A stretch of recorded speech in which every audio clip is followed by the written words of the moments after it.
Okay, okay, okay, yes, yes, yes, yes, yes, yes. Good energy, huh? Ha, ha, ha. Oh, it's another Saturday morning. Oh, all right, I'll turn it down. Turn on the vibration, return vibration. Okay, we are set. Okay, I'm going to turn it off. All right, I'll turn it off. I'll turn it off. Yeah? The strength. The strength. Okay, enough. All right, okay. Listen, all right, okay. Let's get it started. Let's get it right down. Okay. The vibrations, huh? The vibrations. That's vibration. Let's pause it completely. Here we go. And there you are. Oh, oh, oh. I felt that energy. Didn't you feel that energy? Oh, yeah. It was rising. Each time it replayed, it rises. The energy rises. This is the Motivator Show. This is where we translate our words into action and where success is ours for the taking. You better believe it. You better believe it. Now, let's get this show on the way. First of all, galaxyaffiliate.net. Let's thank Ian King, who's taken us from night to day. Long may it continue this way. Continue to do the good works. Appreciation to the Galaxy Affiliate.management. I'm going to give further affirmation to all of you who are viewing this via our YouTube channel. You're helping to grow the channel. Yeah?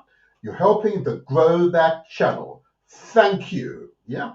And if you're not on YouTube, well, why not try it? Not only can you hear, you can see my personage. Yeah? You can see me in the flesh. Yes. And it's okay. I'm sure it's okay. Oh no, I do so enjoy that. Yeah? Under, of course, the Motivator Show. DE space motivator space show. The Motivator Show. Okay? We intend to motivate you to action because actions speak louder than words. That's how we're judged, isn't it? Actions, not by what we say. This show's also going out via Facebook under the same heading, The Motivator Show. Huh?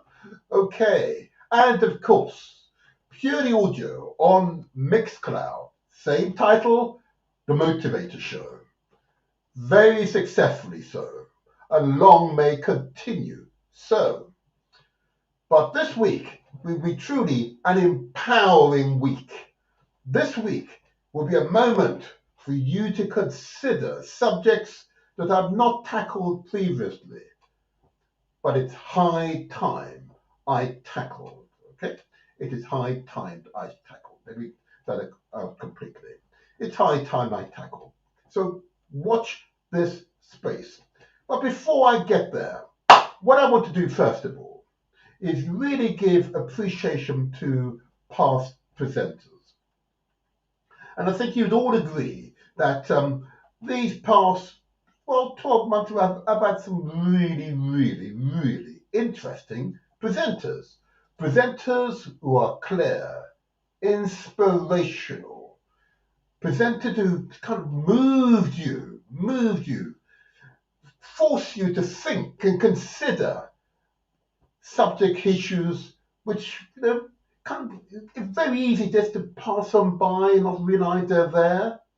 So I want to give a big shout out to Jose Santiago, yeah, our excellent presenter from last week, yeah. Of course, the focus was on how to build generational wealth. Of course, he introduced, yeah, communalism. Yep. Remember the regular saying here on Galaxy Freeway, here on the Motivator Show, that if you want to go fast, go alone.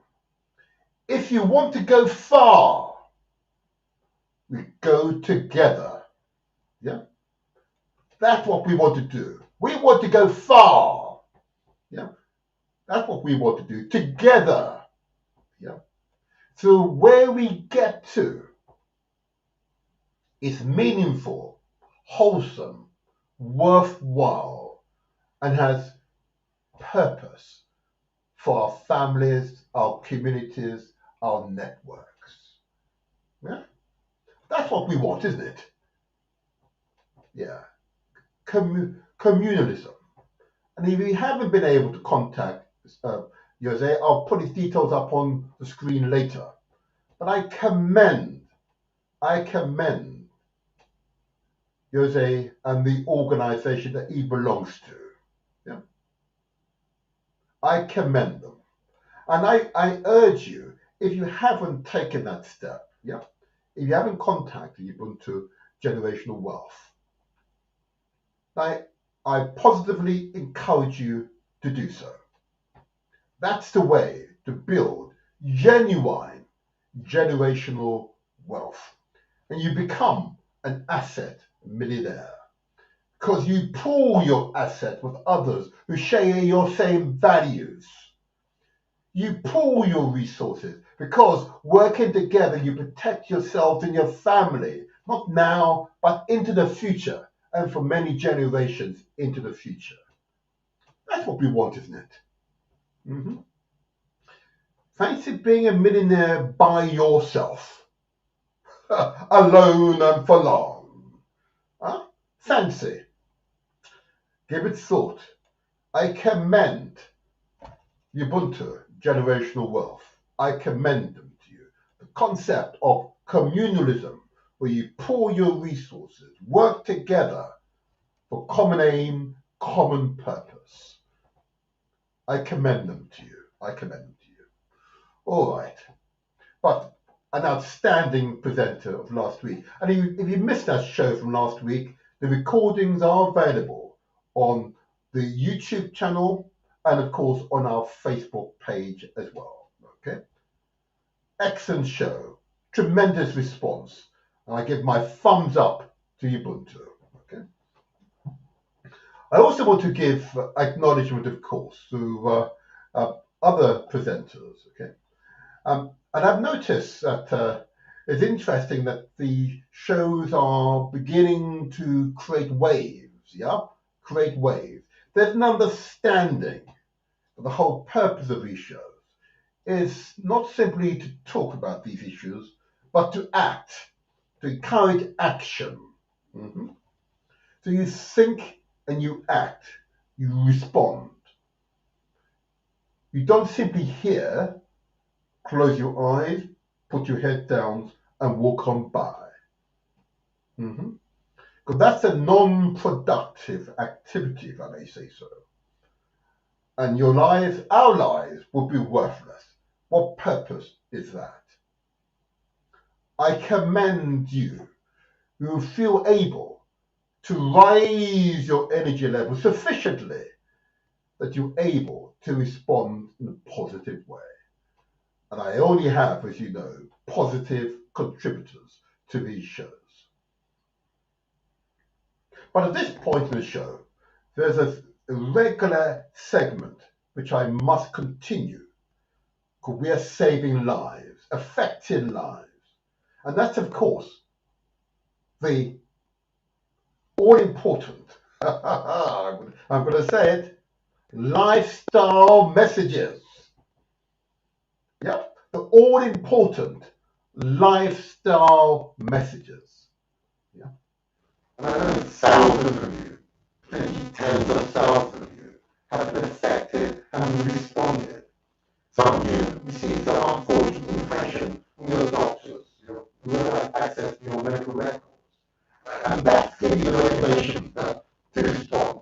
I hope before you reach that point, that those of you who hear these lifestyle messages will respond, because the next person affected by a malady, it could be you. And we want to prevent that from happening. So I shall begin. I ask you to consider the amount of sugar and salt that you ingest, you consume every day. Sugar is one of those ingredients that we give often to children in the form of sweets. Yes, it's sweet. Yeah. But children, they become, addicted, wanting sugar to be an integral part of their meal every day, because they take that habit into their adulthood. And I personally was affected by that. Sweet presented to me has been a nice flavor, and I should enjoy it. And I did. I most certainly did. Yeah. And it still affects me today. I still have a sweet tooth, but I have it under control. The effect of overconsumption of sugar, and I mean, let's be careful when I say this. I know that some people are always not sure. Okay. What I mean by overconsumption is this. If you're consuming a chemical, that's what sugar is, yeah, sucrose if you like, yeah, glucose if you like, yep, the cose, yeah.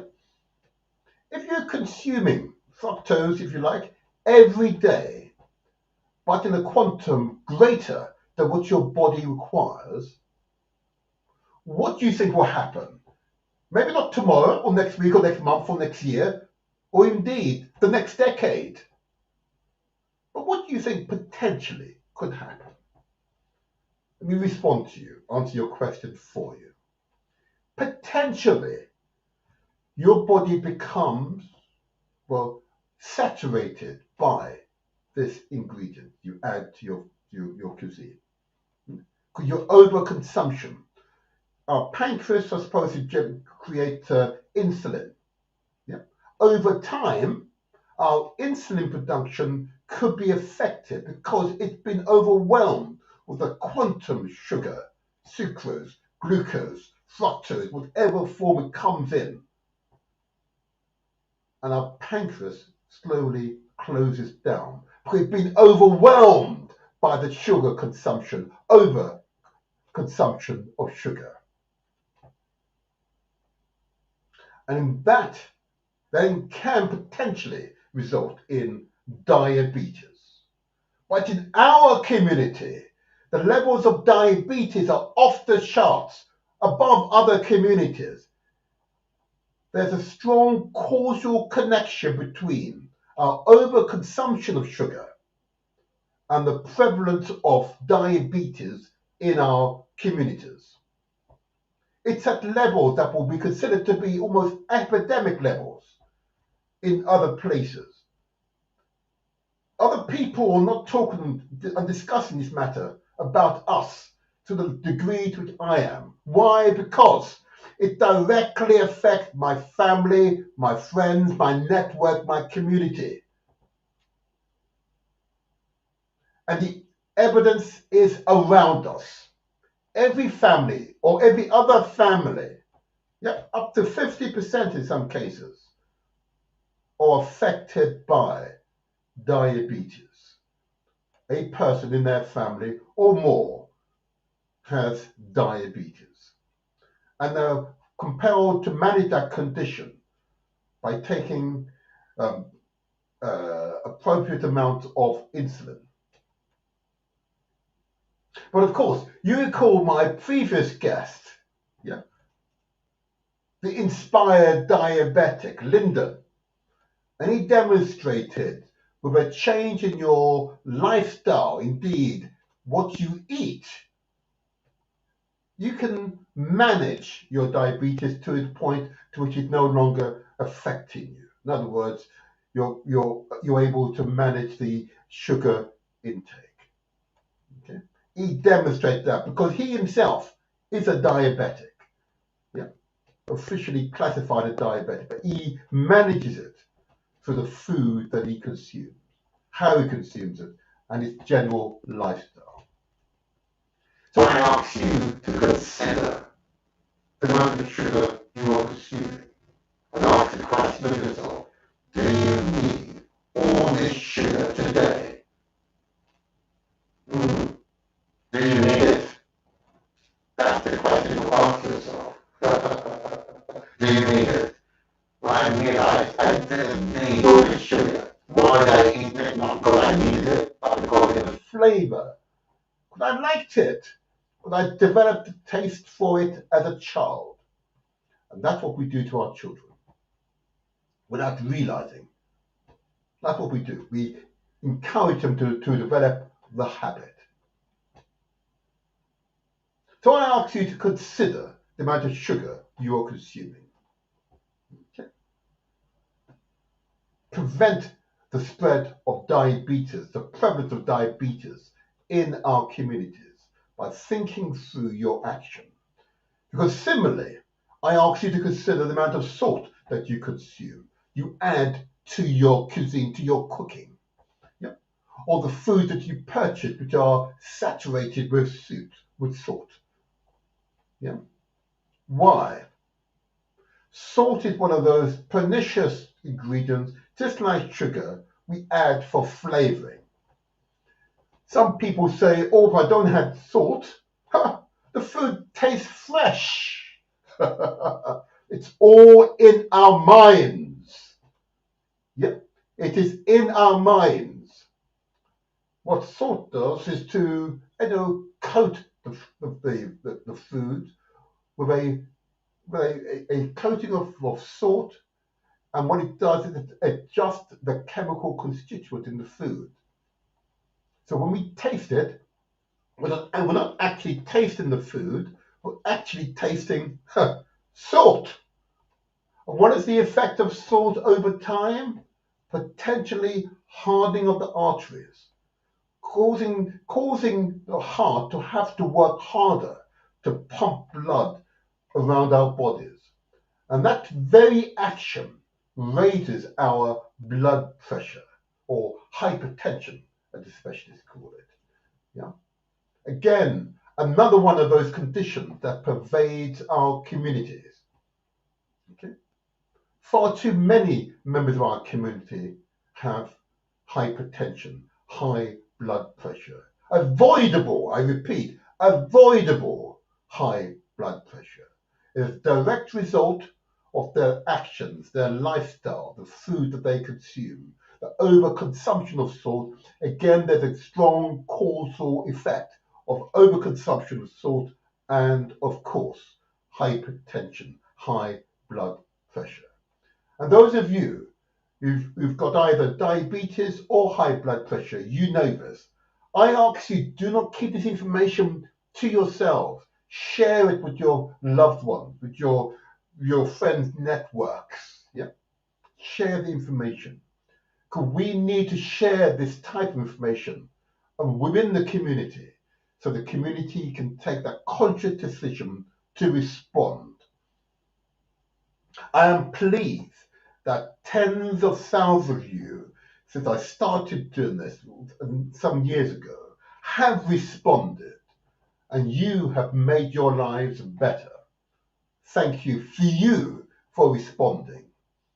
I'm not being a sort of stubborn person, so well, I'm not going to make no change. And if I get the condition, well, I can take a drug or two to manage it. What a life, huh? What a life. We can, and I urge you, we must do better. For our sake, most importantly, for our children's sake, and indeed for children's sake.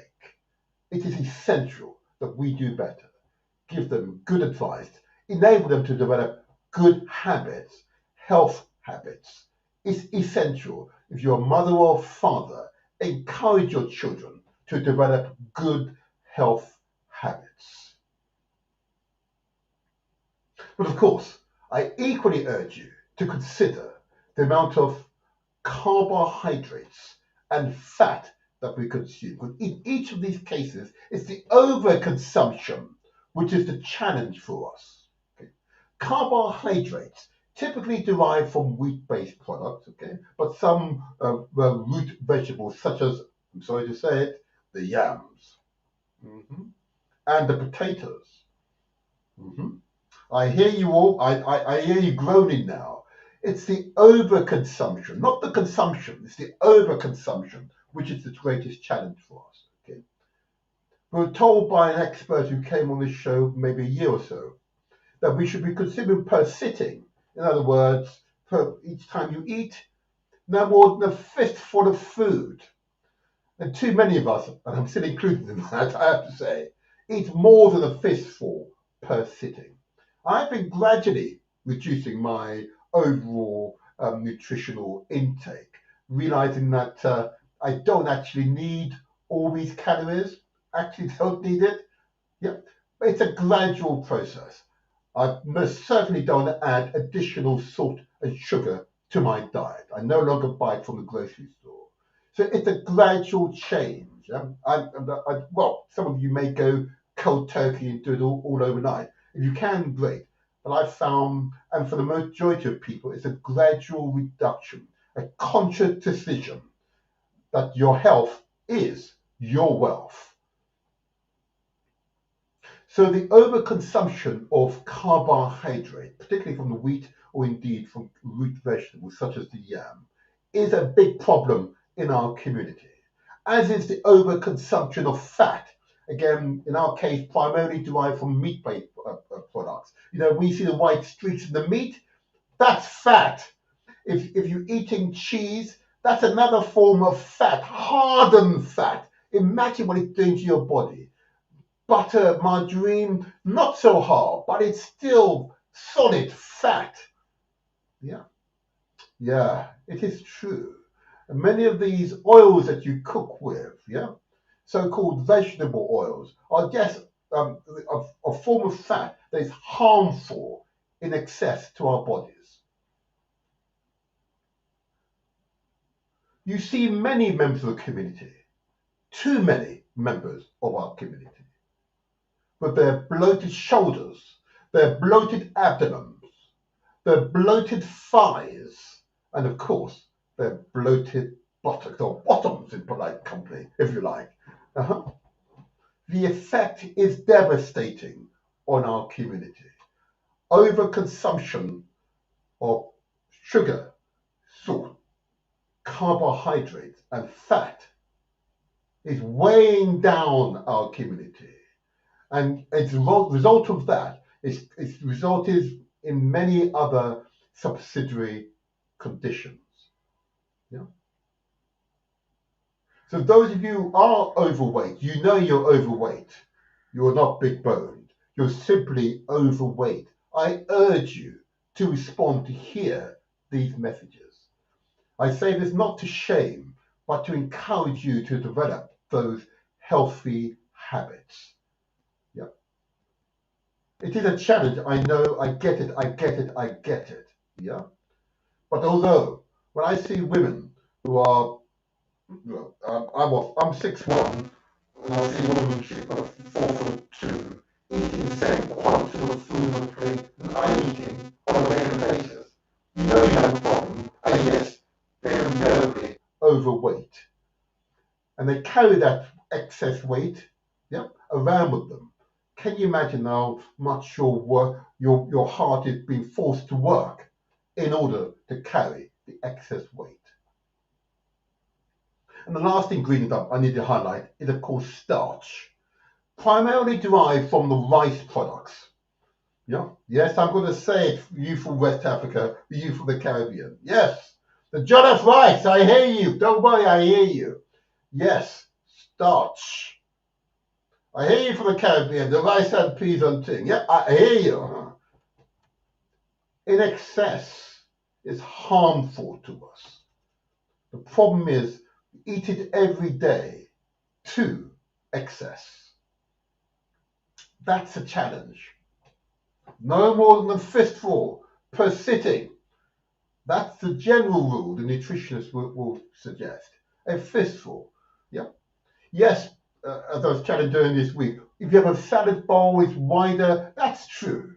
The salad bowl will be larger. Why? Because if you've got the leaves and other vegetables, there's lots of air in between. But when it was compressed, it'd be still a handful. That's the way it works.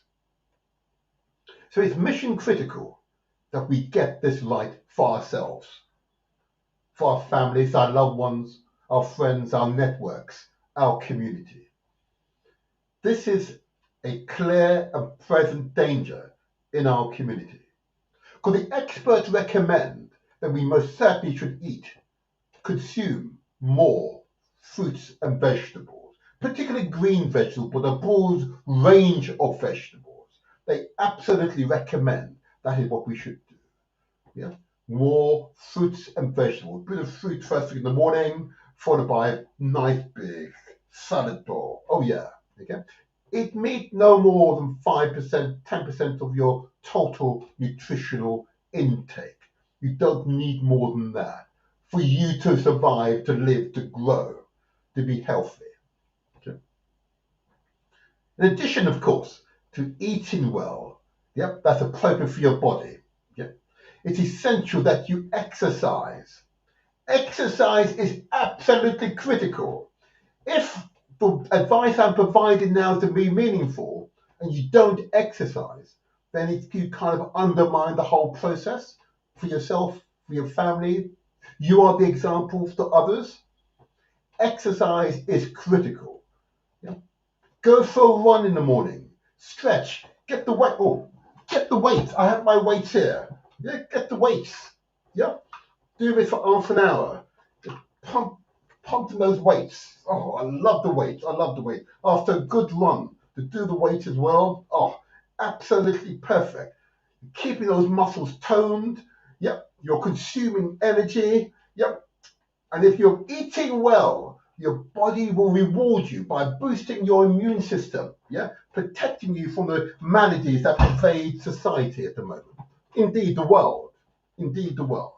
It's an essential part of who you are as human beings. Yeah. Fruits, vegetables, exercise, and of course, appropriate amount of water every day. Appropriate amount of water every day. Between 2 to 3 liters. It does depend upon your height and your mass and so on. Okay. But that's general rule, between 2 to 3 liters of water per day. Because we're more than 70% water. Yeah. So it stands to reason we've got to replenish that what we lose through our daily activities. Absolutely critical. And lastly, the last minute on this, it is so important that you take care of your mental and spiritual health. Okay. Speak to your spiritual advisors, and they will advise how best to take care of your spiritual health. Speak to your doctor if in doubt on your mental health, or whoever you trust to speak to that person.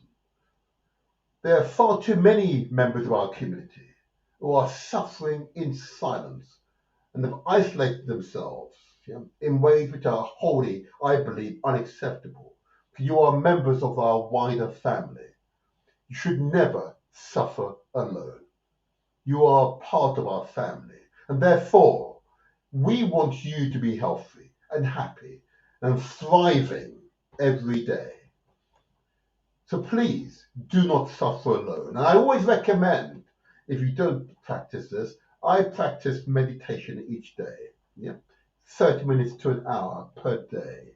It is a powerful tool to enable focus and determination. Okay, a powerful tool to up your energy level to ensure that you act, not just speak all the time. You act and you seek self-restitution, because reparation begins with self. I hope these messages see you well.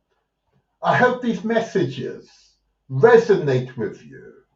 I hope these messages give you cause for action, because ultimately, if we translate these words into action, it will have a meaningful personal impact on your life. Praise me. Just that. Good. All is well. So, before going into my signal today, I want to give a big shout out, my usual shout out, of course, to that wonderful organisation. Let me forget on the screen. There we go. The National Association of Black Supplementary Schools, okay? Or NABS, as they like to call themselves at times, okay?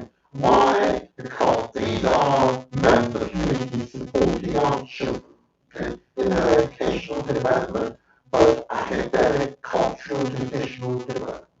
Ensuring our children are well educated, they're aware of our culture and our traditions, they're aware of our history from our history, not from other people's history. Our history is told by us authentically. Okay?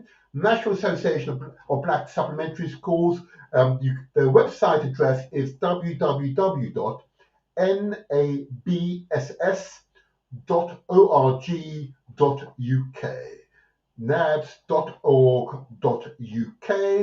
and of course you can call them and speak to that inspired brother near on 07958 348 558. I repeat, 07958 348 558. I commend the National Association of Black Supplementary Schools to you, because they are affecting lives, not now, but well into the future. Adults who give up their times, not even their own children, but to support children in the community in a truly positive way. I commend that organisation. Well done to you all. And those of you who have responded and who are the parents of children, you want to find a local school that your children will attend, yep, contact NABS. Or those of you who want to assist and support schools, please contact NABS, and they'll tell you where the local school is. And if you run the school and you're not yet registered with NABS, so that therefore you appear in their national register, please contact them and they will include you on the national register. Remember, information is strength, is power. There you are. So well done. Long may they continue their outstanding work. Long may they continue. So that's that part of the show and my announcement. And thank you for all of you who have contributed. And I welcome those of you who are viewing us online, either by Facebook or by YouTube. You can chat with us here in the studio. The chat facility is live. I will read out the messages from time to time. I'm going to put a hi in the message, so please, I don't mind communicating with you at any time. You can put questions to me at any time during the show. Okay, and later on, I believe I will get the opportunity to open up the phone lines. It really depends on how well I'm able to manage this particular session. But usually they become quite hot, quite involved. the opportunities for genuine dialogue sometimes, means that it is challenging to introduce phone calls because the guest has been so inspired, truly inspired, truly inspired. Okay, so let me now mention another issue of interest. Those of you who live in London, those of you who are familiar with the Borough of Southwark, those of you who are familiar with the area of Peckham will be aware that a few weeks ago we had a very serious incident that occurred in this area. Okay, an incident which had sort of rocked the community because it raised questions about, first of all, about ourselves as consumers. Okay, it raised that question, and then secondly, it also raised the question of what we do as a community in order to support our own community business people, shops and other places, where we spend our money. There's no saying that a pound in other communities can stay in those communities for up to days, but a pound in our community only lasts for maybe a couple of hours. In other words, we are, through our very action as consumers, enriching many, many communities. At some point, we have to ask ourselves the question. We're not simply consumers. We are business people, entrepreneurs. And maybe there's some issue of, what do we really want in terms of wealth creation? Ubuntu, generational wealth, discuss this as well. What do we really want to empower, to enrich our community? How should we do this? Do we want to do this? Raise many, many questions. And I look forward to debates with others over the coming weeks and months on this subject. Okay? So suffice to say, it is a subject I will return to, but not from the perspective which many of you might be suggesting, okay, but from the perspective of responsibility. Our responsibility. Our responsibility to ensure that businesses on our high streets thrive. Which businesses thrive are our conscious decision.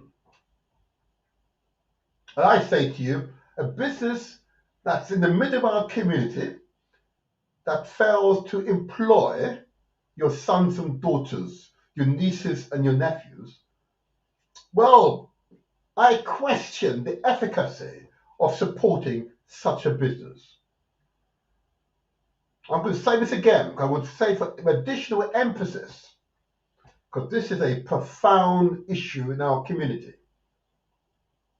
A business which relies upon your custom, your family custom, your network custom, they rely upon you, but fail even to employ your sons, your daughters, your nieces, your nephews, your cousins, your friends' children.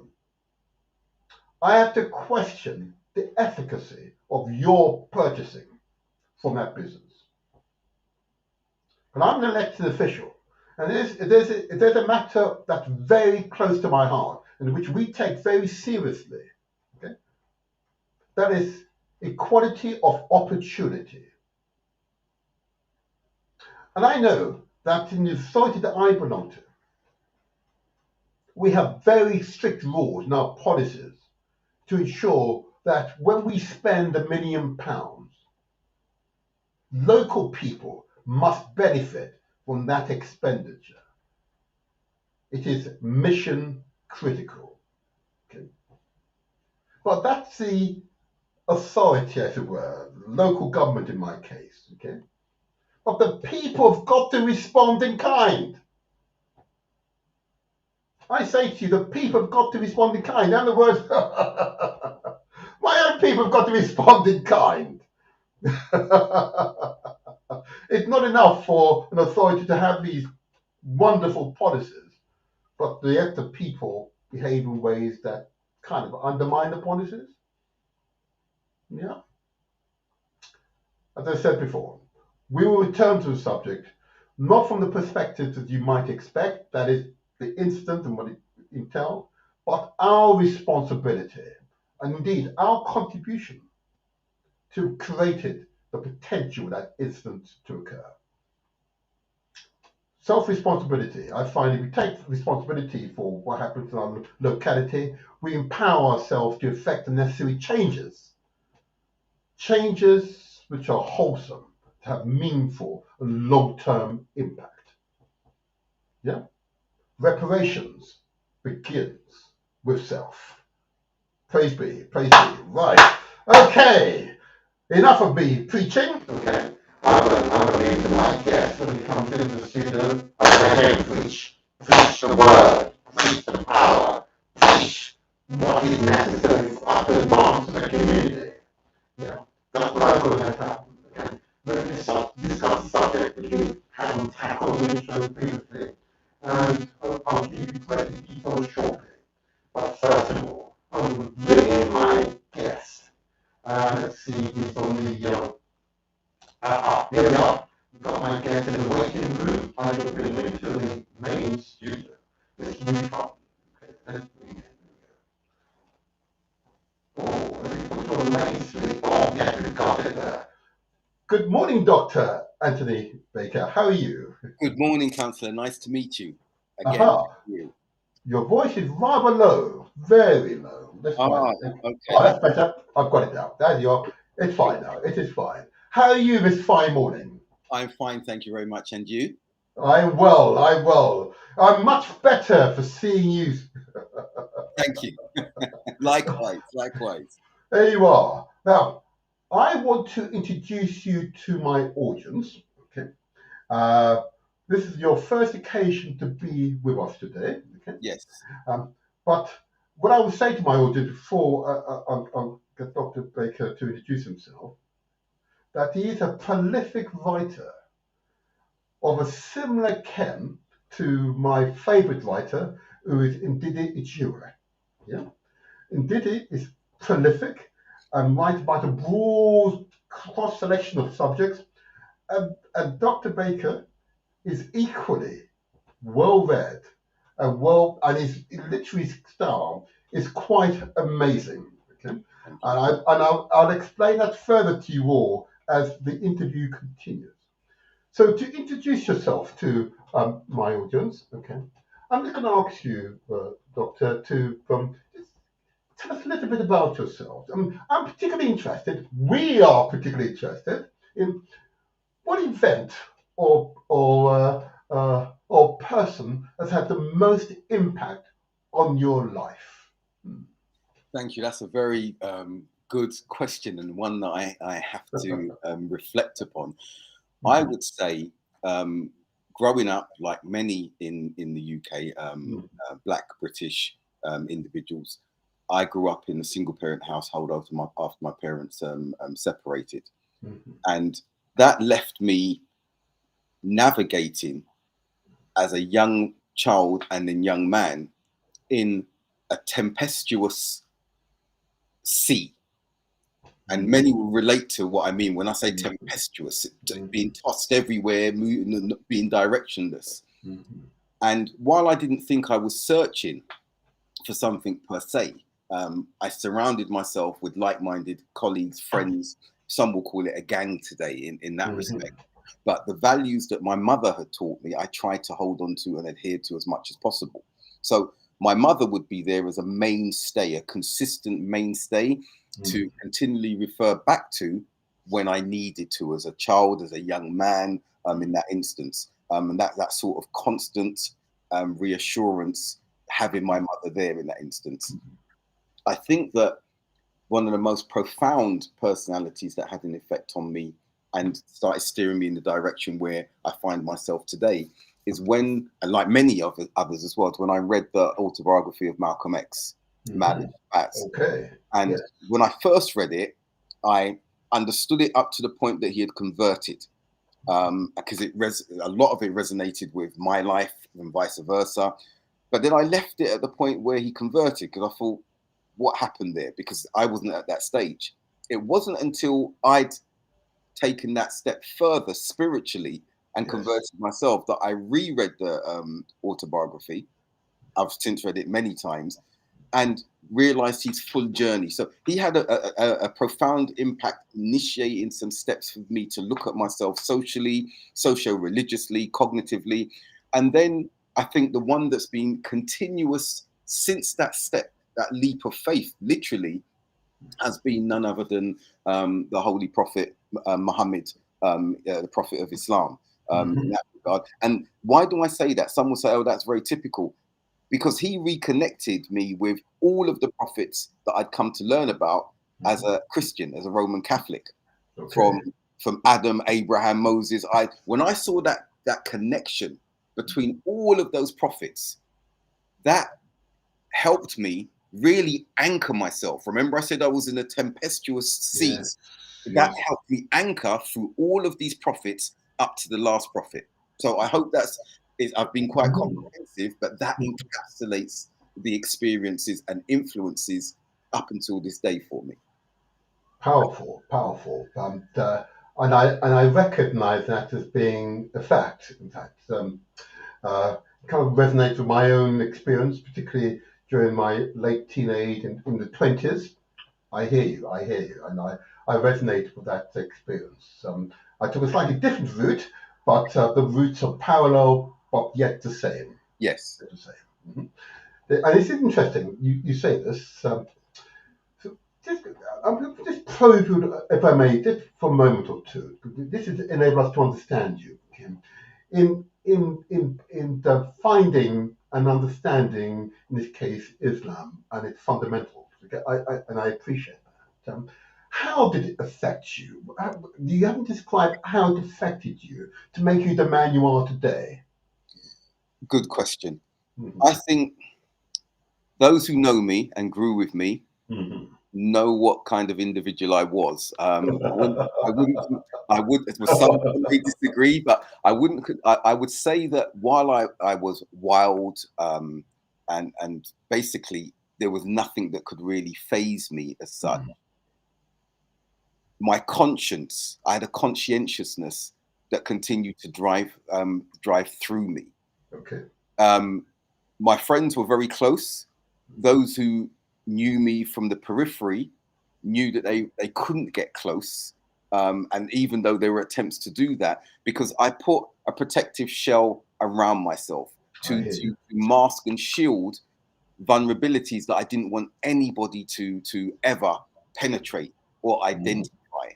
Now, I think from being brought out of an urban environment, my Mhm. mother and father, despite being separated, they decided that they wanted to remove me from multicultural urban school in Clapham Common, being Henry Thornton, because Yes. I wasn't being stimulated enough and such like. And I was involved in quite a lot of let's say escapades while I was there. So they moved me out, and according to my father, his religion, his faith as a Roman Catholic, they found a predominantly white Catholic school in Wimbledon, Wow. which With Wimbledon. Oh, wow. was a Okay. total shock to me. Okay, Yeah.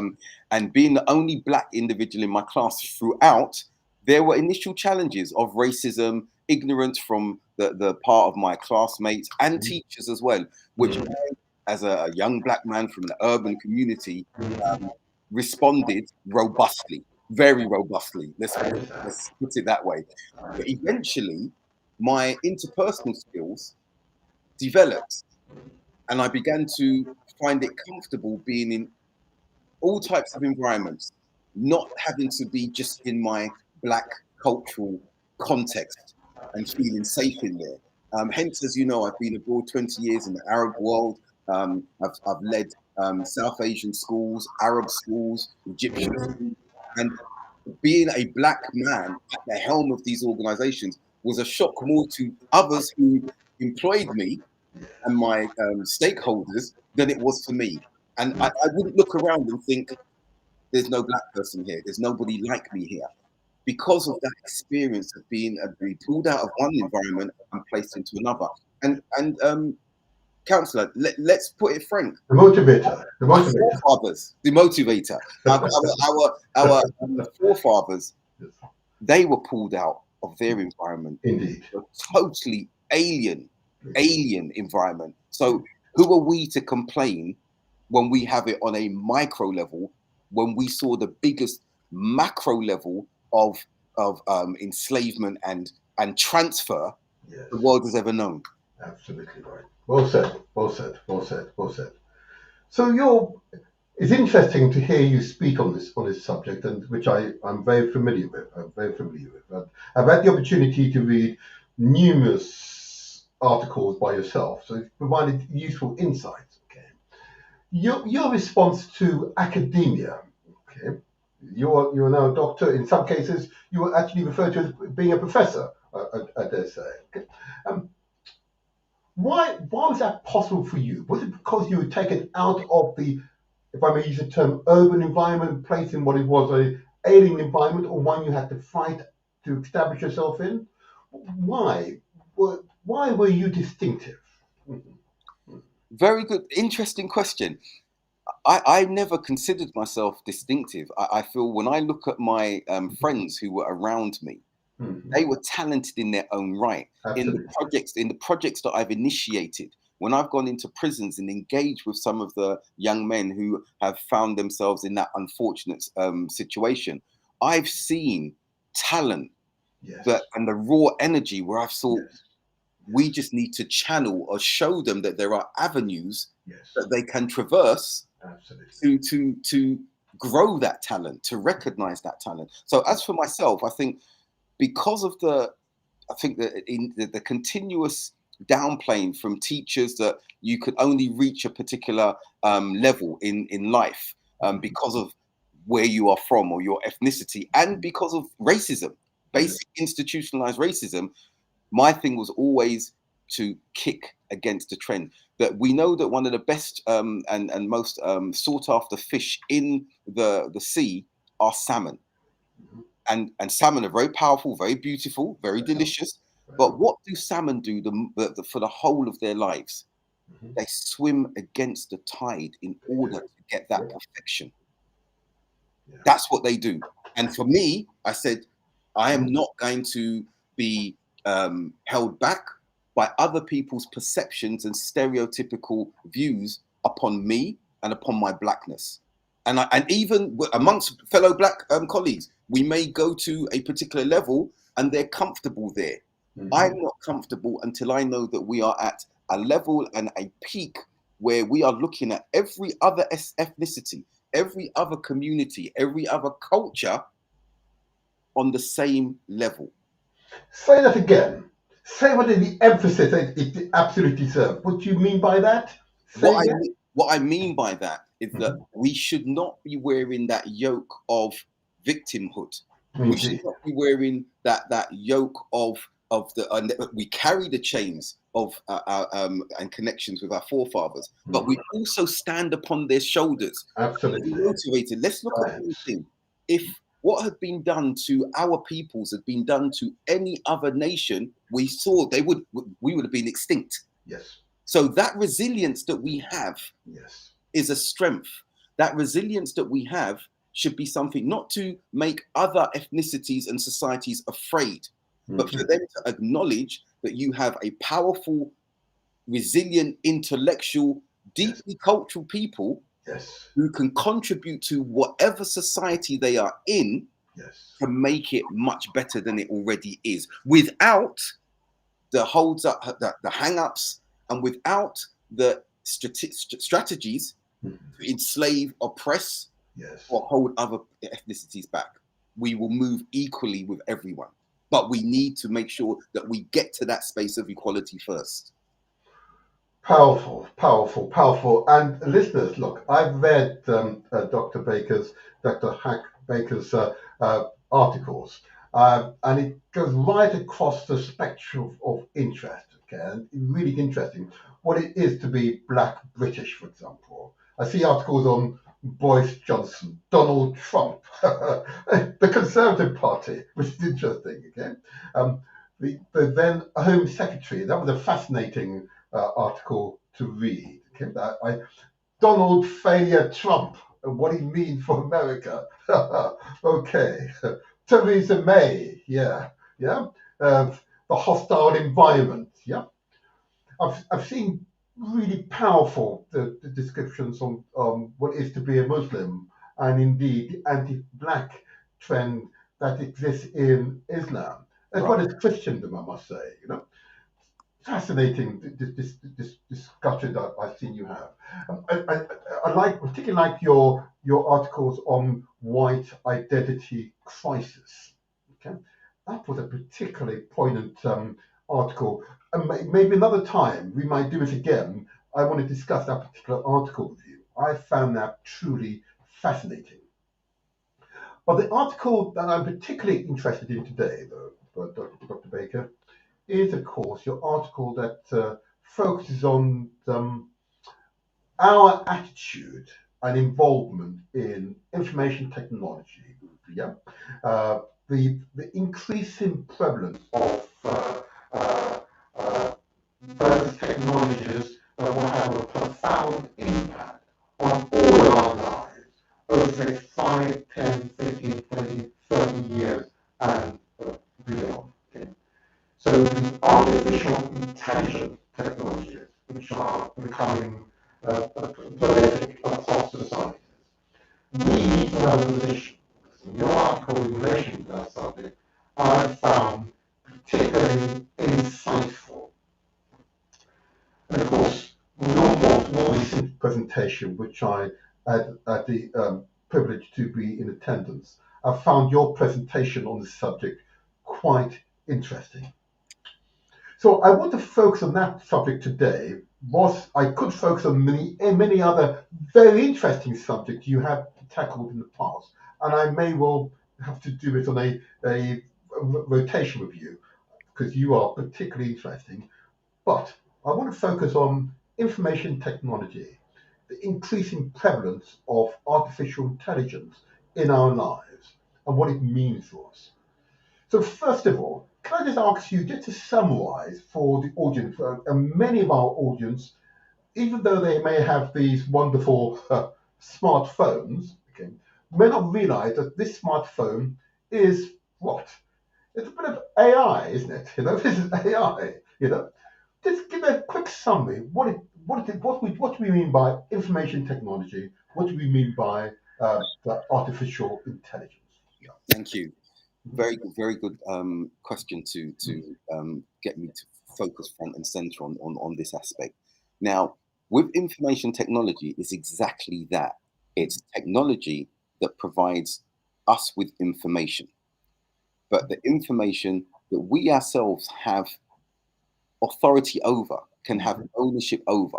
We should not just be recipients to this information technology.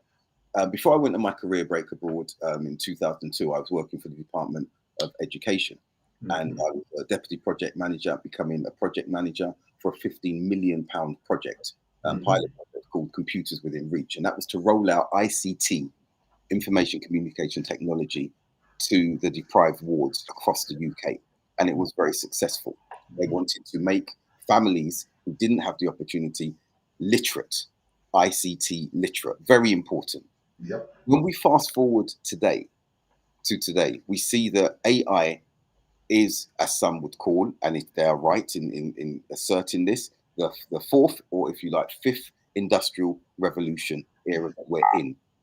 As it relates to Black people, as it relates to those of us of African descent, it's very important that we look at this and understand that with the previous industrial revolutions, we were all either subjugated by it, Mhm. servants to it, or recipients to those respective industrial revolutions.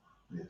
Now, with artificial intelligence, it is the time that we are on the curve or ahead of the curve. Mhm. And when I say being ahead of the curve, we need to be involved in the discussions. We need to be training up our young so that they know how to navigate artificial intelligence. They know how to shape algorithms that are conducive to our requirements, or else we are going to again be subject to and targeted by a very Europeanized, Afro-European, Eurocentric perspective Yes. of everything. Yes. And we can see that in the medical health services now. We see that with, let's just go back to plasters. Remember, we wore plasters when we were younger. We still do now. And remember, we would have pale plasters to reflect not our ethnicity, but the predominant ethnicity. That's right. Yeah. And it's not. It's only very relatively recently that we see different skin tone plasters. I'm bringing that really minute, simple aspect, but look at how that was in our psyche. Many of us didn't even think about any of this. We just accepted. AI recently, when they asked what the perfect man and woman was in AI, they showed the very well sculptured white bronzed individual, and they showed a very pale white blonde blue-eyed or green-eyed female as a perfect human. We go a few years back and we see when they were doing facial recognition and they saw a black person, black man and woman were depicted on there, and the AI depicted that they weren't even human, but in fact they were primates. That's right. If we do not take advantage of the talent that we mentioned at the beginning of this show and direct them, because they have those minds. Look at our children. You've talked about the smartphone. I'm a bit of a dinosaur, I'd like to say. I give my Don't believe you. to my children Yep. and see them like wizards. Here you are, Dad. It's done. It can do this and do that. Do you want to do all of this, or do you just want A, B, C, D? I just want A, B, C, D, son. Daughter, I want A, B. So we need to really recognize, as Anthony Lowe has written in the comments, it will have a profound impact on white collar jobs. It will. And we need to be in that space, not reacting, but proactively in that space. And I'll conclude in this part from the summary. When I discuss this, I discuss it in a context of redefining the triangular slave route. And redefining that by discarding it effectively and building what I call a triangular identity nexus. So that means reconnecting previously disparate diaspora across three continents, the Americas, Africa, Europe, and building our own socio ecosystems where we trade, where there's socio-economic, socio-religious, socio-political exchange, which we tighten and build. To me, it appears to be common sense, really. I've got to say, it's common sense, really. But of course, in order to get from A to B, this is where people like myself are involved. First of all, you described yourself, and don't believe for a millisecond, as a dinosaur. In other words, despite the fact that you are a learned gentleman, an educationist, even for you to just transition to use the technologies is challenging. Okay, and I'm going to use you because you're there and you've said it. So, and it's illuminating for many who are going to view this video. Okay, even my very term video is old hat, but I get it. You know, you could say podcast, whatever. You know. So it's interesting. How do you help those who are now outside of full-time education to keep up with the changing norms and indeed the changing technologies that are at their disposals? What is maybe 3 or 4, I've seen in your articles interesting summaries, but 3 or 4 examples where those who are no longer in full-time education can transition and keep abreast of the latest technologies? Good, an interesting question again. I believe, right, as you've said, most of us have this technology in our hands. We've got to ask ourselves this, and I'll put it as direct as, are we enslaved by this technology? Or are we controlling how we use and utilize this technology? And if we are the latter, then we need to be understanding. We've got many young people now going into coding and all sorts of things based on the knowledge they have of their phone. There are others who are now saying, I can build, or I understand how to build components of a smartphone. So they need to keep fresh with the very tool that they have in their hand at this particular moment in time. They need to identify courses and programs, because there are a lot of them that are there where they can enroll and take part in these courses. But there's got to be a proactivity demotivator. There cannot be what we're seeing being there by our youth, that, oh, woe is me, the system's against me, and they're waiting. As we know, as young people, our parents used to tell us, time waits for no one. So it's very important that what they have in their hand, they understand and begin to control that device, as opposed to being controlled by the social media apps and everything that come through on that, because that has a dumbing down effect on them.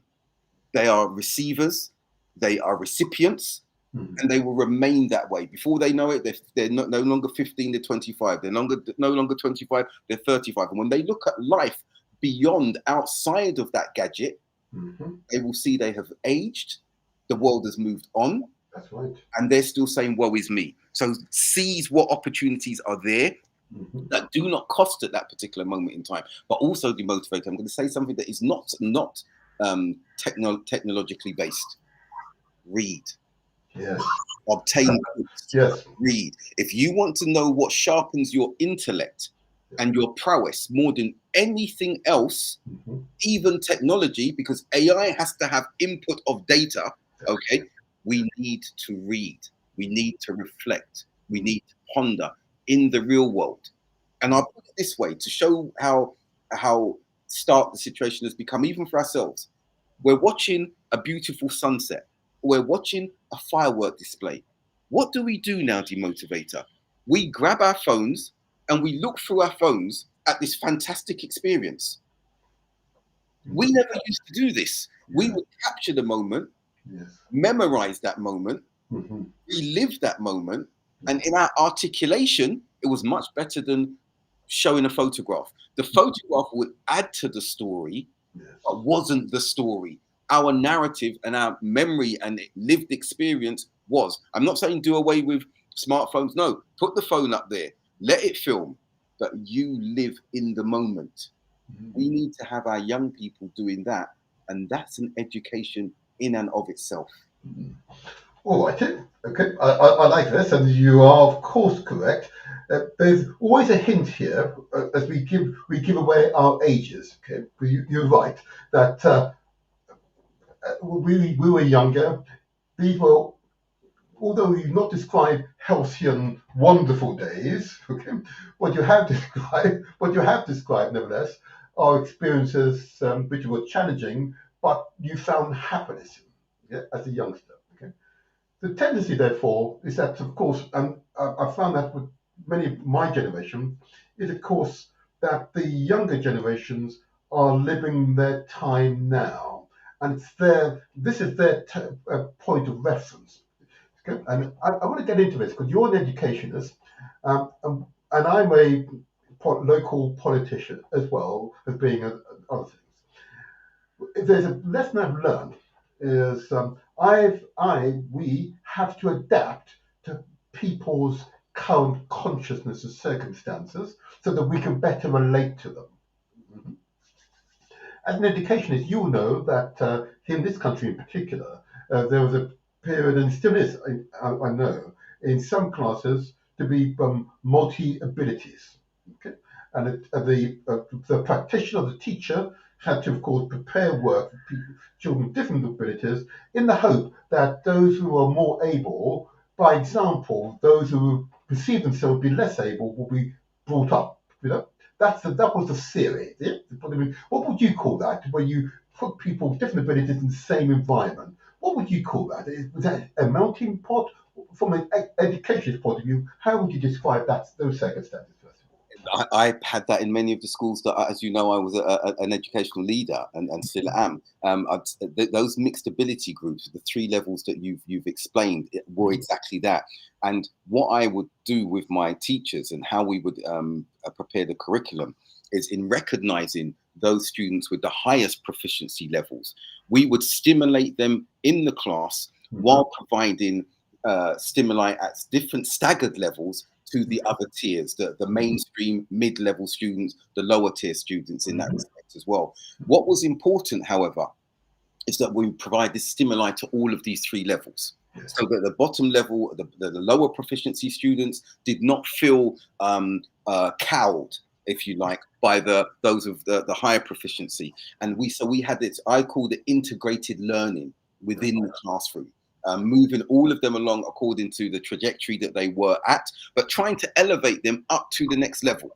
Unfortunately, I think in the education system, and I wanted to do this in one of the schools that I was in, if I believe that ability is important, like when you get to university, college and university. So if a student was at the A tier, the highest proficiency level, and he was unchallenged in his class, that for that subject that he was unchallenged, he could move to the next year group in that particular group. Now, that's one of the reasons, going back to when you asked me about my schooling, that's one of the reasons my parents took me out of the urban environment, because my school, my teachers were saying, we need to move him up to the next year. My brother was in that year, and he's my older brother. And I felt that loyalty, that I didn't want to go into the same year as him because of the psychological impact it would have on him. And if I was to exceed and excel his abilities, what that would do for him. Right. And my mother saw that. And that's one of the reasons why I said I didn't want to go at another year. I had my peer. So looking at that, if that was facilitated in the classes, not completely moving an individual up to the year, he or she may not be at that level of proficiency in all subjects, but to be able to move according to their abilities. Now, you might say conversely, the one of the lower ability, would you move them down? No. There is a psychological aspect that we have to look at with regards to them. Moving them backwards instead of maintaining them where they are or moving them forward is something that the psyche of the child will be damaged by. If I may, in that case, then, because of course, relaying that experience that we've both been through this and we understand it, into the population. Okay? A population that is finding itself in a world in which technology is racing forward. What is your recommendations to enable our community, indeed all communities, but most certainly our community, to keep pace with the rate of change, bearing in mind that we're all different abilities, okay? And yes, some will get left behind, but how can we ensure the bulk of our population ride with the changes and keep with the times? I think what we need to look at as parents, as adults who are looking at our children, we need to look and identify what their skill sets are. What we see is often, depending on what part of our diaspora we're speaking about, focus on the traditional academic development and skills. And that's all well and good. They need to maintain that. Yes. But what we have to look at as well, Demotivator, many of the jobs of the next 10, 20, 30 years have not even been created. Correct. They're not even there yet. So yes, I'm glad you said the point about me being a dinosaur. But one of the things where we're not like the dinosaurs is that we won't become extinct repeating and doing the same thing over and over again. With knowledge comes wisdom. With wisdom comes transfer of knowledge and foresight. So we need to identify that we are in an era and an age where our children are going to fast overtake us with regards to the technological advancements and knowledge that are there. They're moving in tandem with them. We need to ensure that we give them that space and latitude and investment into them to go out and do that. How many of our children have come back, and when we look on the African continent and we see new designs, new inventions? We are a people of inventions. Let's go back to Songhai. Let's go back to Timbuktu. Let's go back to pre-slavery. And it's important, and I repeat this almost like a mantra. Our history did not start at slavery. No. It was interrupted by it. Indeed. So with that reconnection is in actuality our re-advancement and trajectory of re-advancement. We have to understand this. demotivated. Yourself and I'd be speaking like this, and some would be saying, "This is amazing. We haven't heard this before." Do not be surprised. We stand on the shoulders of visionaries from the past. Absolutely right. Eloquently described. If I may, I now just want to just probe a little further. Because, of course, the whole purpose of these shows, of course, the motivated show, where we translate words into action. Okay. The action that will follow these words are nouns. So anyway, I now want to focus on the adult population. Because it's the adult population who are guiding the youngsters. Okay. So I define each into the adult population. Now we've got IT, information technology, but more specifically, we now have artificial intelligence that is now becoming commonly available. What's your recommendation? How should we as adults utilize the latest technology, particularly in the artificial intelligence, which are now becoming prevalent throughout society? Very good question. I would say, looking at some of the projects that I've seen emerge, for example, we should be looking at AI to build infrastructure among our communities. Yes.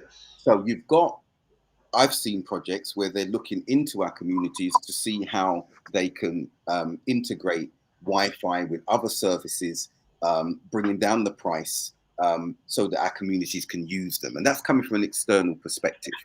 We should be looking at AI in the medical services for transportation, in integrating transportation, improving our environments that we're actually living in.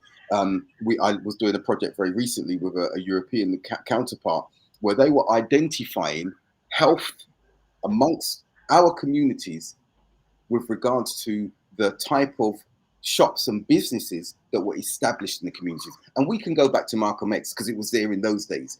When you look in our communities, previously, we saw off licenses. We saw the effect of those off licenses on the community. Off licenses still remain, but we're turning a blind eye to the amount and abundance, or plethora, should I say, of chicken shops that are now in our community. What's the effect of that? Let's look at the obesity. AI should be utilized within our communities to really map and scope what's happening among our communities. We see architectural designs of utopian cities. We see in Saudi Arabia, they're building a city called Neom, an ideal city. We see other cities there. I lived in Saudi Arabia for 18 years, as you know. We look at Dubai, Abu Dhabi, the UAE, Malaysia. Where are we involved in utilizing AI at our immediate communities? What we've been accused of, as we saw with George Floyd, if you and I go back to the Brixton riots, Toxteth, Broadwater Farm, is we're always accused of destroying our communities out of frustration. Out of frustration, let's build via AI. Absolutely, yes. That's the attitude we need.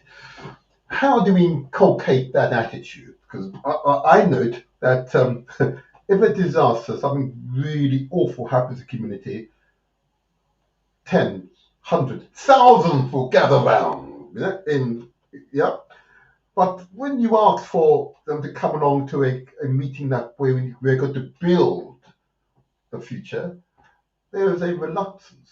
So what's your advice to motivate people to take this subject as a clear and present danger, to one to which we must respond?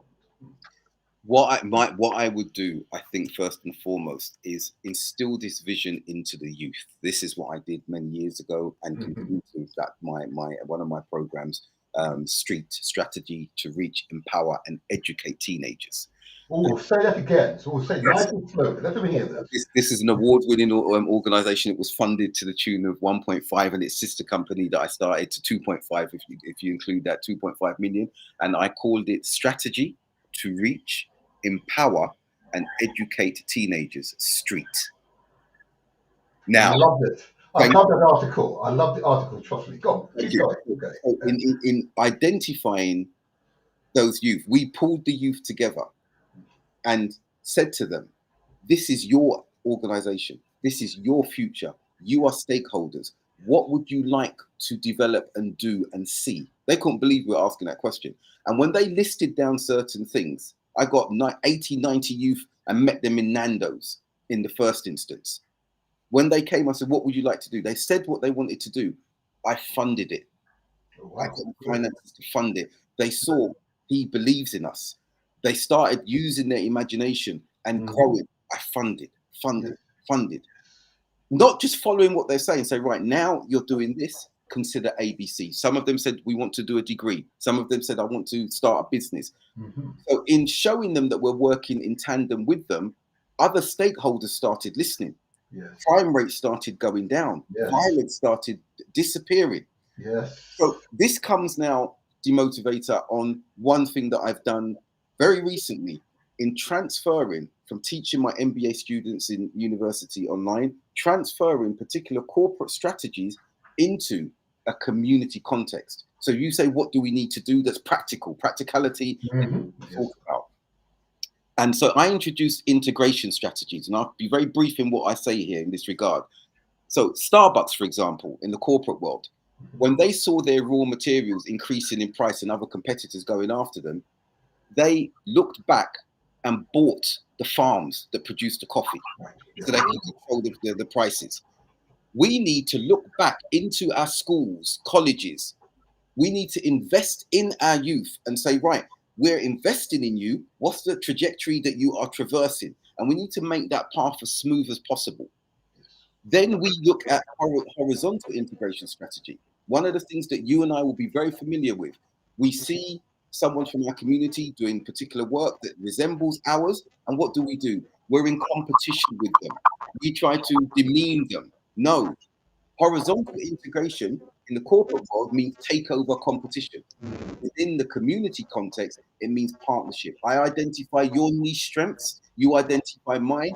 We work together to ensure that those we've invested in are moving forward, and we make sure we strengthen these niches that we both have, which is for the betterment of the entire community. And last but not least, the forward integration strategy we need to put into our communities is like what we saw Amazon do, especially in COVID.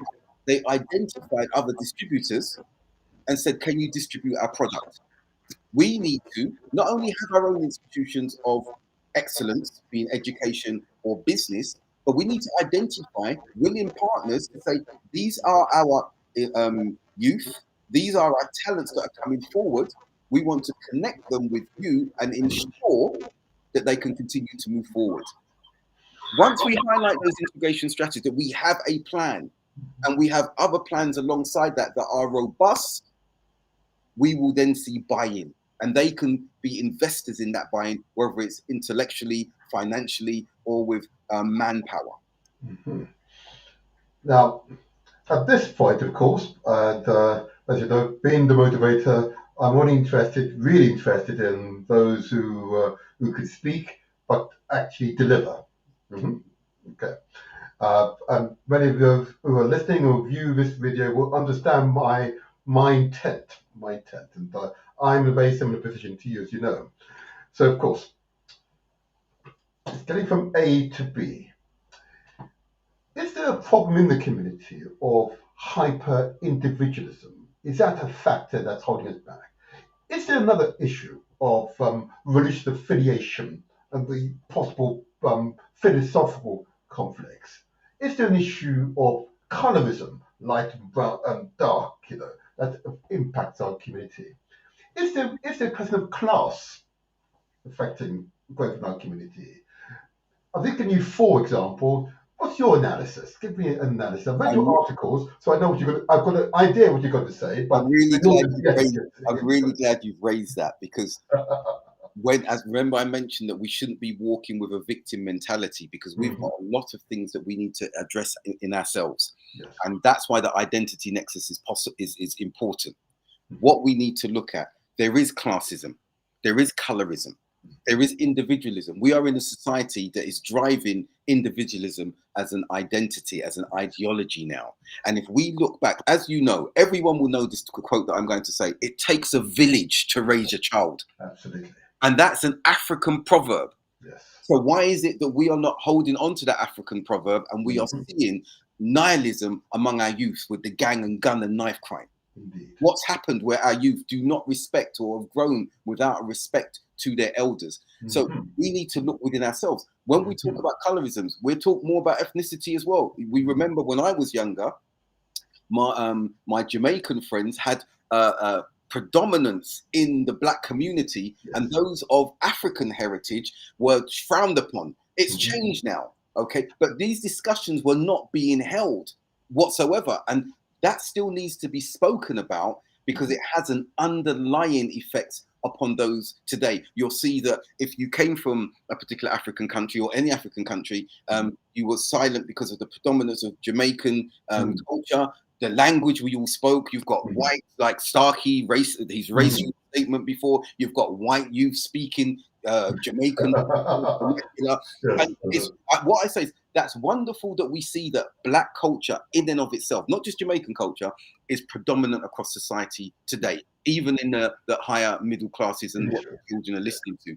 But the point is now, if we are letting those elements that should be assets, positives, now we've got African music hitting the scene like never before. We're seeing a merging and a fusion of the ethnicities from the West Indies, from the African diaspora coming together, which is what we wanted. But what we need to see is that these are and were assets, and it brings uniformity, solidarity. Those who are looking at classism have to ask themselves this question: is this a classism that's been imposed on us by imperial Western society? Did it exist like that in Africa? And if not now, you might say it's there now. Is that due to post-colonialism?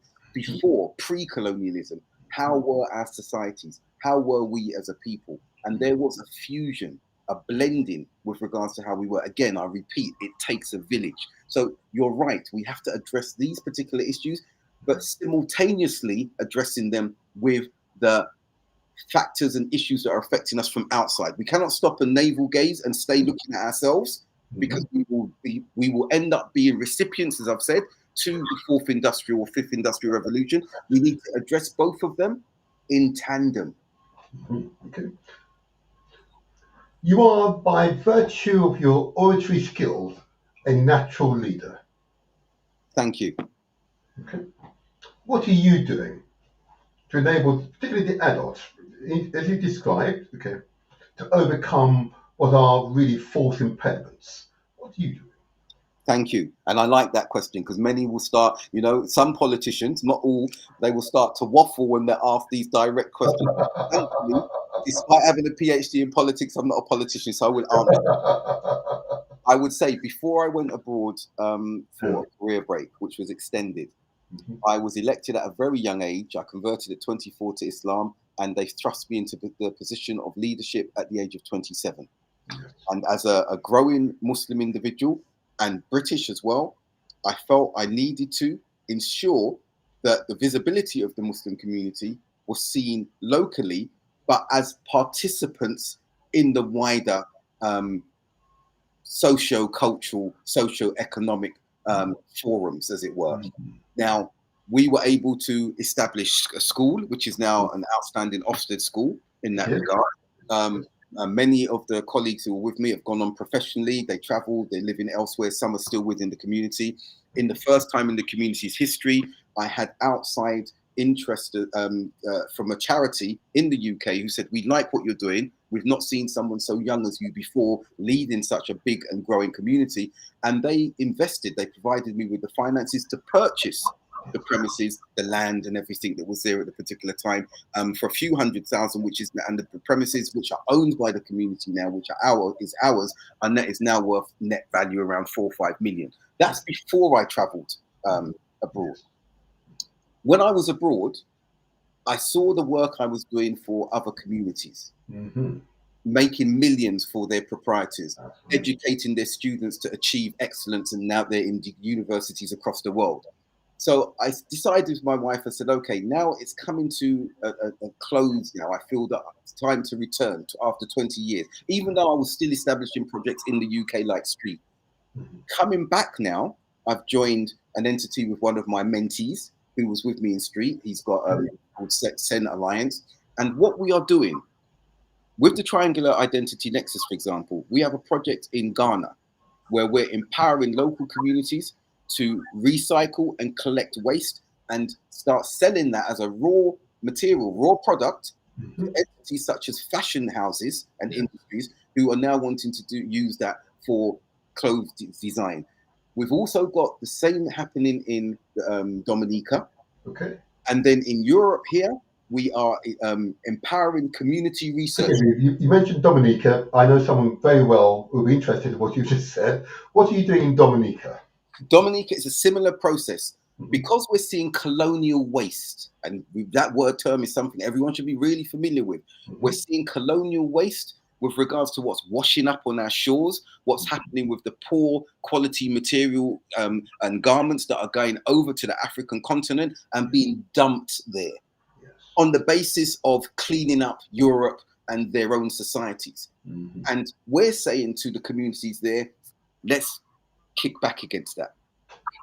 If this stuff is here, these Mhm. materials are here, let's clean up our beaches. Let's take this colonial waste. Let's recycle, let's repackage Yes. and market it back to those who are looking at utilizing it. Dominica's doing exactly the same thing. Brilliant. So when you and we could share that on our website and everything. There's Centric and there's the parent company Send Alliance and Send Giving. Send Giving is the one that is delivering on this triangular identity nexus. And in the UK, we are developing community researchers amongst their own locale.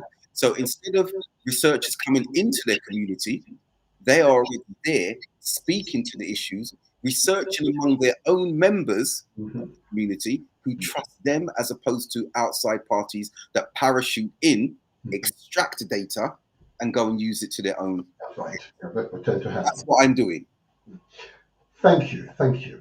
I'm going to bring you back now to the issue of artificial intelligence, AI. Okay. Um, can you just very quickly just summarize? You see in the chat, and you noted it, that a member of the audience noted that AI will have a profound impact. Okay. Okay. What is, just give us some idea, what is that profound impact? How might that profound impact manifest for the audience experience in their lives? Okay, Mhm. let's look. I will talk from the perspective of health. Okay. We have got some of the biggest challenges that are taking place among us Yes. with health factors, Yes. obesity and uh, um, diabetes, Yes. sickle cell. Yes. AI is being configured to identify, spot, reverse, remedy Hmm. these ailments that are there. Let's remember that while we are ingesting things that we know are not good for us, Indeed. we've been placed in a context where we cannot afford, some cannot afford the good nutrients, the good foods and everything. And while not affording that, then they need to understand what damage is being done to their health via the structure that we have today. AI can help identify that early. For example, genomics. If we go back before genomics and we saw the very barbarous way that it was used in eugenics and how Okay, just explain what genomics means. Just right. first word. Genomics is looking at our chromosomes. Let's say the very footprints and DNA aspects of our being, and identifying our composite structure. To put it in a very generic way. Yes. And so far, we go to the doctors, and what is prescribed for us is out of a Eurocentric perspective. The medication does not work necessarily for us. Mhm. Mhm. We are seeing illnesses perpetuate, exacerbate with AI, and the way we would configure AI, it will be able to identify, target, and help us remedy these Mhm. ailments and challenges that we have. Now, I'm sticking with just that because if we can prolong life, if we can improve health, and we've got AI configured as we have given it the configuration and algorithms to identify the differences that make us us, Yes. then that puts for leads for a better community, a stronger community, a healthier community. Absolutely, absolutely, absolutely. And thank you for that intro. One of the outcomes I seek from this particular interview is to encourage those of us of mature age to be more comfortable using the technology. Okay? Using the technology, okay? More comfortable so that they have got insight, or at least an eye into the capabilities of the technology. What often I find those of a mature age don't realize is that your very lifetime experience allows you to see the advantages and the disadvantage of the current technologies. Okay, so let's take a 40-year-old right now. Okay, who the only real doesn't have a computer other than a phone. Okay, what can he do on this phone? Yeah, that will give him insight both in terms of knowledge, skills, experiences. Give me some idea. Right, good question. Hmm. The very first thing that he could do, she could Or do, she could do, indeed. is instead of what we do using this gadget for entertainment, Mhm. edutainment, instead of using it for that particular aspect, think about anything you have an interest in that you would like to develop or explore further. Yes. Search, research, podcasts, information that talks about that. Make that your niche of learning Yes. until you become not only a recipient of the knowledge that's there, but you can start planning Yes. for yourself in your small remit Yes. what you can do with the knowledge that you've gained, and how this is the key aspect now that I'm coming to, how that will benefit not only yourself but your community. Yes. Yes. Well That said. simple step. If we did that instead of what we do, you'll see it on the trains, you'll see it when you're sitting down at home, scrolling, Oh, laughter, memes, scroll. Adults as well. mhm. If we thought, okay, I'm going to get some moments, I'm sitting on the train, part 2 of this podcast, going back on it when you get home, making notes, and then thinking, right, I've learned more knowledge from this individual. Find another individual who's talking about it from a particular angle. Mhm. Challenge in yourselves what they're saying. I disagree with this. Okay, if I disagree with this, how would I do it differently? Yes. Then you're now developing a skill set and identifying an avenue. We do that in research. Yes. When I finished my PhD, I didn't say dancing, singing, everyone come to me. I'd identified areas that my research hadn't covered and said, this opens the avenue to explore X, Y, Z. Absolutely. We need to be doing that. And we need to be engaging with our children and getting them to be inquisitive and doing that and identifying avenues of interest that they can become experts in and even excel. And the comments that have been made, some of them are amazing comments from Teresa Hatchett, for Yes. example, with regards to GMO, stop digging and stripping the land. Lamine Charm, it's about colonial waste being a big problem in Gambia. We can focus on those things and stop waiting for others to come and say, we can do where we can do for ourselves. Well said. Well said. Well said. Well said. There are key messages from the interview you'd like the audience to take away. What are those key messages that you'd like them to take away and act upon? Key message I would say to take away and act on is, 1, we are not victims. Change that psychology. Absolutely. We are not victims. We are not victims. Mhm. We comprise of visionaries, and we need to identify them and facilitate their growth. We may not be a visionary, but in identifying visionaries, we are part of that path, that journey. We need to stop looking at each other as competition and enemies. Say it again, because this is a crucial one. Say it with emphasis, my dear doctor. We need to stop looking at each other as enemies and competition, and recognize that what has affected our histories includes us as one unit, and we're still looked upon as one unit. Let's look at our categorization. BAME. Do we see that categorization for white ethnicities? Do we see WAME? No, we don't. We've got to understand that we are looked at through one lens, despite the rich tapestry of who we are. But remember, a tapestry is on one piece of material. It's still the same. And each of those threads strengthen that tapestry. That's right. That's us.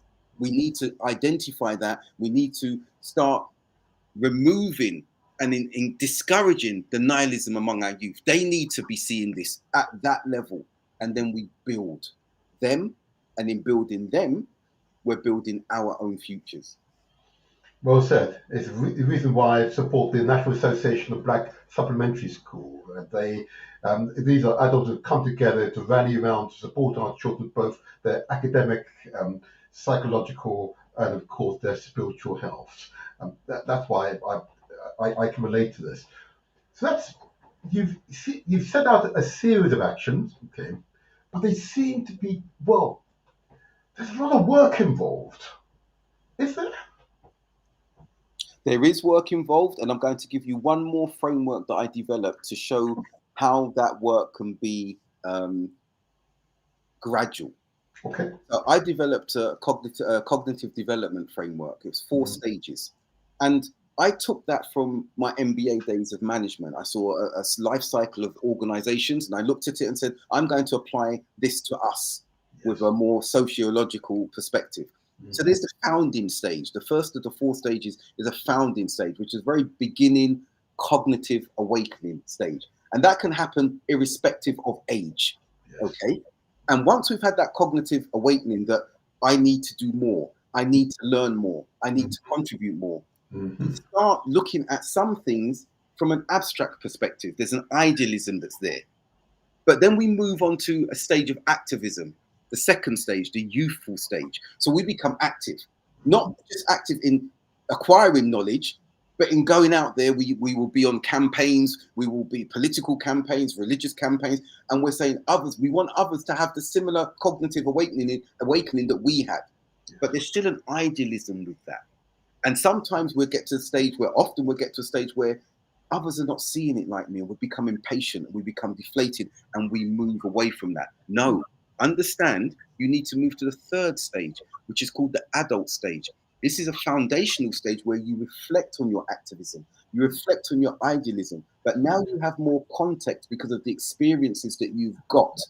And you start utilizing that in the correct manner, understanding what your lane is, where you are, what your abilities are. I've said from the beginning, while I've spoken about AI, I appreciate I'm a dinosaur in that instance, but then I can say, don't look at me to bring the solutions on AI. I've identified something, and my wisdom is showing you need to do it because you have the ability. So that adult stage, once you get to that stage now, you're no longer looking at things from an idealistic perspective or an abstract perspective. You've actualized your practice. You've actualized your knowledge. Then you move to the final stage, which I hope some of us have got to, which is the stage of wisdom, maturity. And that maturity now is no longer just looking at rectifying yourselves. It is showing and imparting to others how they can do for themselves, and that they will follow that 4-stage cycle themselves. So if we're looking at those stages and identifying where we are, the work becomes a lot easier. Well said. Oh my gosh, well said. Oh, I wish I could hear this. It is really important. You now described a pathway in which members of the audience can impact their lives. They now have steps they can take. But they might want to reach out for support from time to time. Are they able to contact your organisation or yourself? Is there a way of contacting you? Yes, no, absolutely. Please do give my website and Demotivator and my mobile. One of the things that I see with a number of individuals and personalities, that they may come and give speeches and engagement, and then they shoot off because like that celebrity element to them. I give my numbers, I give my email addresses because I want to be in and remain in the trenches so that we can empathize, we can connect. So please, my mobile number is there. You have my mobile number. My website is there. My email address. I can, if you like, I can put one of my email addresses there for anyone if they want to contact me. And I'm available because this is our community. And I've talked about our community, but remember, this is also our society. I came back from living 20 years abroad, came back to the UK, Mhm. and I said, I'm home. And I say that from a perspective that we've talked about ethnicities and the identity nexus where we need to come together. Yes. I now no longer use the tick box classifications that are given on the sheets that we've signed. Are you Black Caribbean? Are you this? Or are you that? Whatever. I put other, and I sign Okay. myself as Afropean. Good for you. Yeah. Afropean, incorporating my Africanness, Yes. my Caribbeanness, my Europeanness, Yes. Afropean. So Wow. I'm saying that because we belong here as well. And Mhm. some might say, how can you say that? Look at what they've done. I'll go back. Let's go to Cheddar Gore, man. I'm going to go back on that. Oh, yes. You tell them now. Tell them. Cheddar Gore, they found, as you know, they found him and they saw when they did the DNA on him, he was African. dark skinned, he had blue eyes, Yep. but it shocked England beyond recognition because the first people to traverse England, Scotland, and Wales was a black man. So Say it we again, Doctor. Say it loud. Say it first, loud. first evidence of human life traversing England was a black man. And I'll add on the religious side now, demotivate. I'm going to say quickly for those, because some have issues with Islam being an Arab religion, everything like that. The first and holiest city that was established, being Mecca, was established by a black woman. I say it again, a black woman established Mecca. Say it Historical. loud. Say it Arab, loud, my doctor. Say everyone it knows loud. this. The South Asians, they know this. Her name was Hajar. She was our co-wife, the second wife of Abraham, Mhm. and he left her to settle there with her son Ishmael, Mhm. and that's when the other tribes started coming and asked her for permission because she had the well of Zamzam there. There was no water in that region, and they asked for permission to settle and establish themselves with her there. These are historical facts. The first Muslim society was in Ethiopia, Mhm. was in Ethiopia. And the king was a Christian. So when the Muslims fled to that society, they found a righteous monotheistic king who Mhm. said, you have safety and protection here. There you But go. this is the thing. We've got to stop listening to his story and start listening to our Wow. story. I'm just going to give out your website address. It's www. Make sure I do this right. Abdul Haq Baker, and I'll spell it out so it's clear. So for those who are audio only, so AbdulHaqBaker, abdulhaqbaker.com, C-O-M. Okay, that's the website address. Um, I haven't officially opened the phone lines, and I'm running out of time. I might just take one call. I'll take one call as it's here. Because you've been, don't worry, we're going to have you back again. I see a call on the line. Good morning, caller.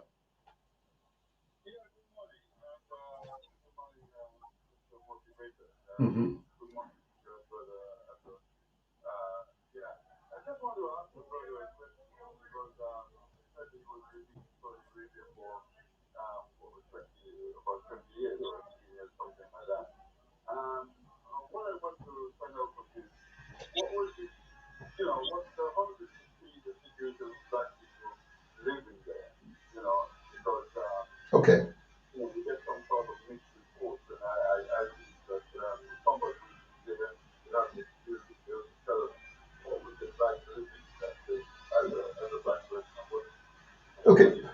We've got your question. We've got your question. I'm just conscious of time, you see, my virgin. Thank you. Dr. Baker.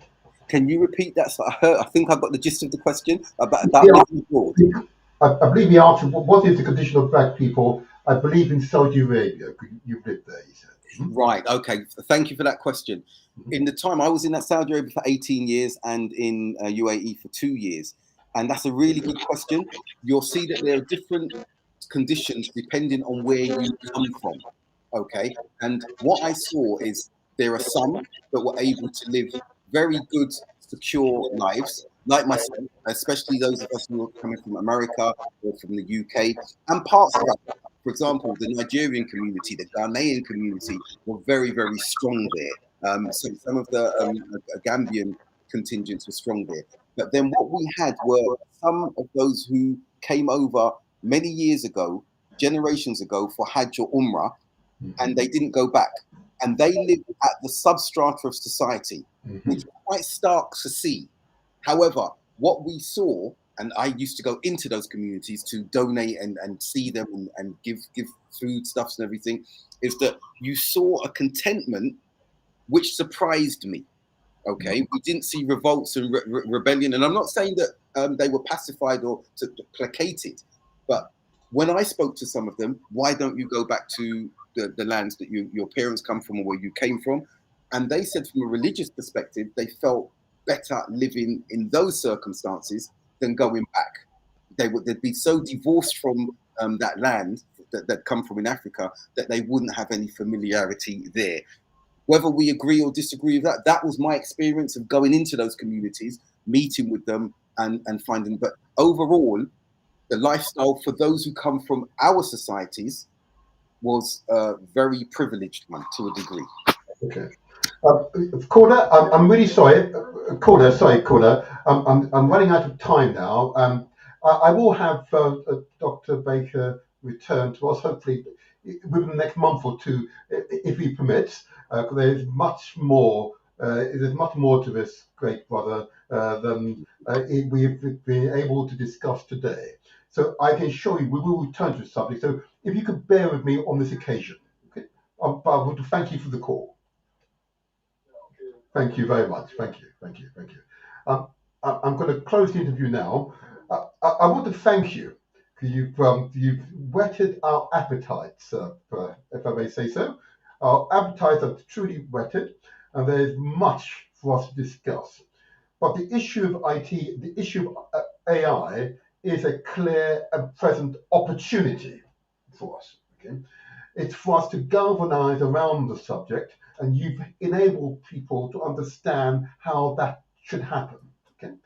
What we need now, of course, is for the audience to react, to respond. The whole purpose of these shows is to empower, to encourage action, not passive listening. Okay? And you are a perfect example of why passive listening has its purpose, but actually proactive actions, and you exemplified, are an example of what we can achieve. What would be I'm going to give you a minute just to close your interview, your closing words. Thank you. I like what you said about the clear and present opportunity. And I want to pick up from that point to the audience, our viewers who've been very participative. And I thank you. I appreciate that. If we don't take this clear and present opportunity with AI, it will, as we're seeing amongst mainstream media and their fears, become a clear and present danger for our communities. Yes. And we will certainly be the recipients of experimentation, neglect, and abuse. Yes. And I'm not saying this to alarm anyone, but again, look at the previous industrial revolutions that broke the backs of our forefathers. Yes. The societies we're looking in now, the places we're looking in now, just go to central London and look at the infrastructure. Go to America, go to Washington. The White House was built by black people. It should be called the Black House. Indeed. We cannot have things built upon us and we don't benefit from it. Indeed. We need to be purveyors of our own opportunities. Yes. And I will conclude on. I like this program with Demotivate. It's one of the few that I've been on that gives a call for action. So today, what I would ask, when this show finishes, change how you use your AI. Change how you use your technology. Own it. Don't be owned by it.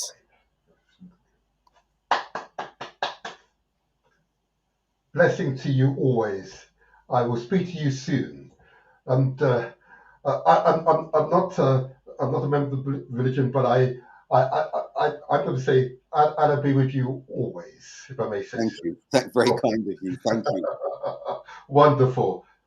You be good. I look forward to, and we look forward to our next discussions. The future is what we make it. The future is what we make it. Thank you, sir. Thank you. Thank you. Bye-bye. Bye-bye. Wow, wasn't that something? Wasn't that something, huh? Wasn't that something? And that's why I enjoy doing these shows. But before I go, I did want to give a big call out to Brother Paul Chambers. Okay, you recall of our veterans, those who died to ensure that we could be here today. I want to give a big call out to them. Okay, I want a big call out to them.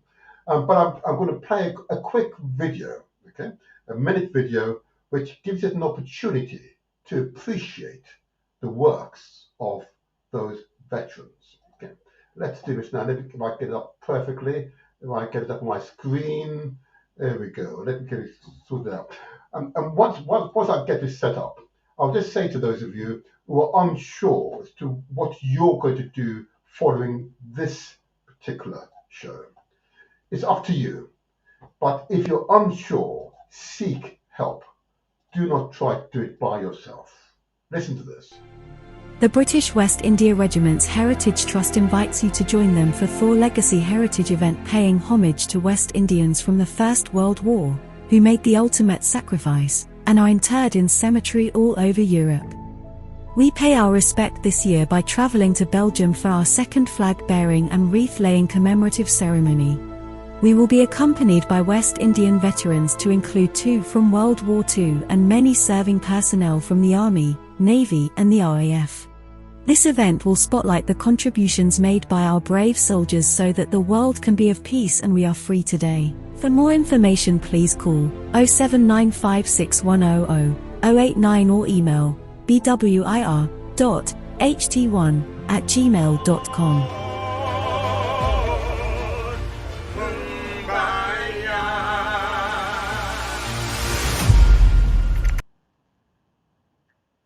There you go. There you go. There you go. A tremendous organisation, and I want to thank Brother Paul Chambers for his work. Let's continue to give publicity to his work, to recognise the tens of thousands of our brothers and sisters, our elders indeed, who died and who have been interned. We need to remember them. Never forget their great works. I see I've got a call on the line, but I can't take your call, unfortunately.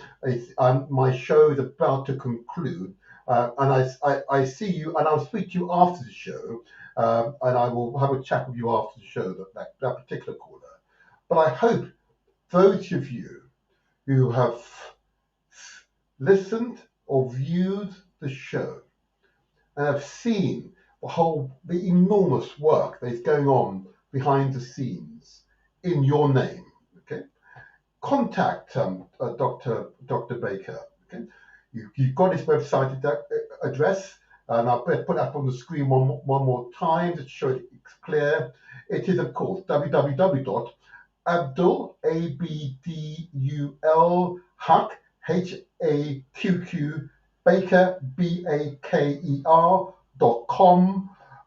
You can go to the website, or you can contact him by email. His email is ahbaker66@icloud.com. icloud.com. Okay, you can see it on screen. I'll now put that away. But I'll just say to you all, the purpose of these shows is not for you to passively listen and view. The whole purpose of these shows is for you to respond, to act, to self-actualize, to empower, to make changes. You are your primary change maker. We provide the catalyst for change, but you produce the change. And to the next strong, I am the motivator. I'll go back to the captions. Study the captions before you leave. You're on viewing us via YouTube or Facebook. Study the caption. The words are intended to motivate.